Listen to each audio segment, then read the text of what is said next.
بعض جاہل لوگوں کا خیال یہ ہے کہ اس مہینے کے ابتدائی 13 روز خاص طور پر بہت زیادہ سخت اور تیز یا بھاری ہوتے ہیں۔ اسی وجہ سے یہ لوگ سفر کے مہینہ کی پہلی تاریخ سے لے کر 13 تاریخ کے دنوں کو خاص طور پر منحوس سمجھتے ہیں، اور بعض جگہ اس مہینے کی 13 تاریخ کو چنے ابال کر یا چوری بنا کر تقسیم کرتے ہیں تاکہ بلائیں ٹل جائیں۔ یہ بھی ممکن ہے کہ ان لوگوں کے ابتدائی 13 دنوں سے متعلق اس غلط خیال کی وجہ سے ہی اس مہینہ کو 13 تیزی کا مہینہ کہا جاتا ہو۔ یہ بھی شریعت پر زیادتی ہے۔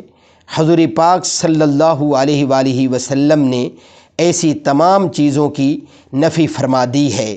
لہٰذا میرے محترم سامعین، سفر کا مہینہ بالکل جیسے دوسرے مہینے ہیں اسی طرح ہے، اس میں کوئی نحوستیں یا کوئی بلائیں وغیرہ نہیں اترتی۔ یہ منحوس مہینہ نہیں ہے بلکہ خیر والا اور کامیابی والا مہینہ ہے۔